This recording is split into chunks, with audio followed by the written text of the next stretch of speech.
gives me this big build-up, and I'm always sure I'll never live up to it.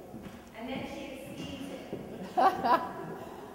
I have macular degeneration.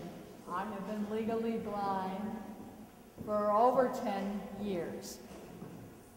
Over that 10-year period, I have helped hundreds and hundreds of people to cope with the daily frustrations we all face, the little things, how you get the toothpaste on the toothbrush, which of course you don't have to do at all, you just squirt it in your mouth, and you know, how you sew, how you cook, computer programs, how you put your makeup on when you can't see yourself in the mirror. Practical things. But today I've been asked to talk about depression and rising above it. And it happens to all of us. I am not a psychologist. I'm sort of like the grandmother in that old cartoon I saw many, many years ago about the young couple that bring their newborn home from the hospital, very carefully put this bundle of joy in the bassinet, and this kid starts to wail. I mean, this kid is really letting go. And the young mother is standing there, oh dear, what do we do? And the father has reached for a book, and he's on infant care, and he's thumbing through the pages.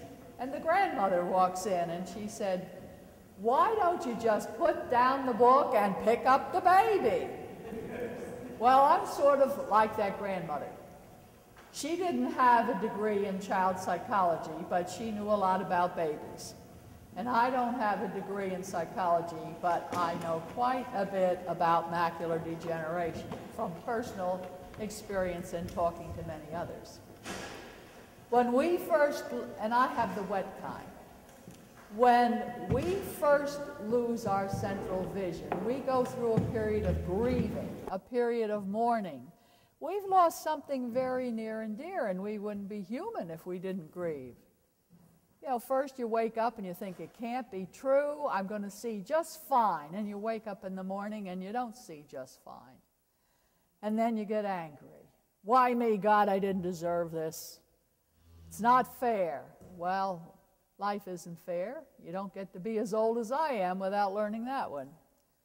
And then comes a period of depression, doom and gloom, and oh, woe is me, and I'll never be able to do this, and I'll never be able to do that, and life gets pretty gloomy.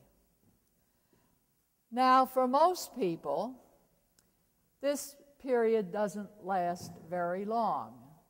Very hopefully, their doctor or their doctor's office has given them a piece of paper when they leave with some suggestions.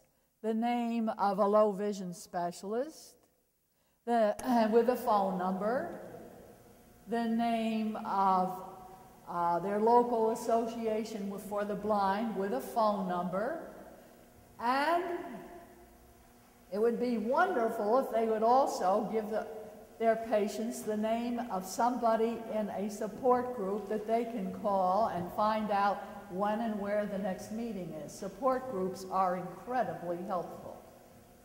Not all doctors do this, and if they don't, shame on them. If your doctor doesn't, call your doctor's office and ask for that information, because in order to come out of that depression, you have to take action. You have to do something, even if it's just making a phone call. But most of us muddle along and we gradually get out of it.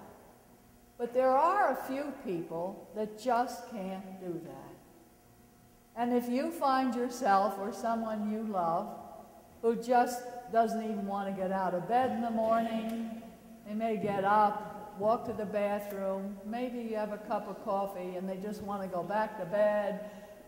Either sometimes they weep all the time, sometimes they can't sleep at all, sometimes they sleep too much, but they just can't shake themselves out of it. That person needs some professional help. And that when someone is in that stage, I recommend the first step is your family doctor.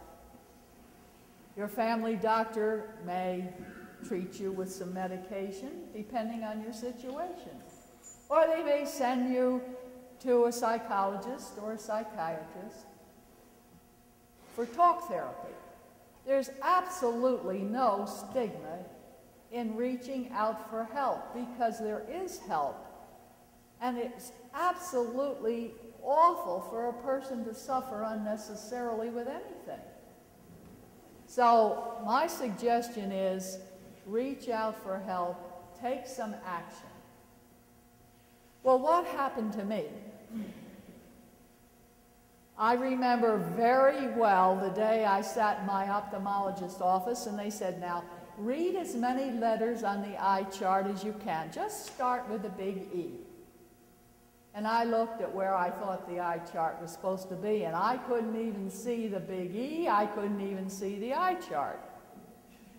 When they said, well, we're very sorry, but your macular degeneration has progressed to the point where you're legally blind. And we will give you a piece of paper stating that you're entitled to all the rights and privileges of a blind person.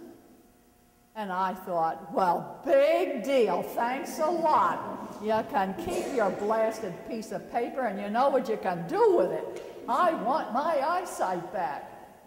But of course, that was not to be. Now, as you've heard today, thanks to research, there are treatments available, but these were not available to me at that time. And I thought, what am I going to do? How am I going to manage being a widow, living alone, no children within a 2-hour automobile drive of my home? How was I ever going to manage? I was scared to death. Well, now I'm happy to stand here and tell you that I have been managing just fine, and I can now see the big E on the eye chart. Not because my eyes are any better, but because I taught myself how to use my peripheral vision. And I realized that I have more vision than I thought I had if I just learned to see out of the corner of my eye. This took a little doing at first, and now it's absolutely automatic. I don't even think about it. But at the time, I thought, well, I felt the rug had been pulled out from under me. You know, if life sends you a bowl of lemons, you're supposed to make lemonade. Well, how on earth was I going to make lemonade out of this bowl full of lemons called macular degeneration? Well, I'm a religious person, and I pray a lot. And I asked the Lord to help me. And I said, God, please, please help me. I can't handle this all by myself. I've got to have some help here.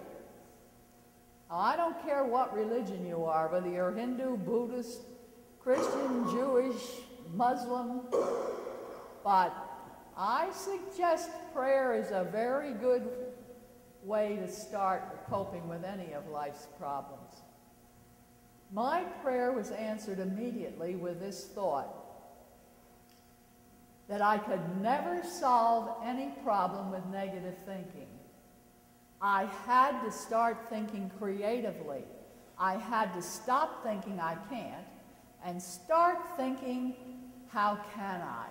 There must be more than one way to do any particular thing. So I had to stop negative thinking. I had to start thinking creatively. And you know, that's exactly what I did. I began by solving the first little frustrations one by one. One of the first ones I figured out was how to put my makeup on using my sense of touch, since I couldn't see myself in the mirror. That was a major accomplishment as far as I was concerned.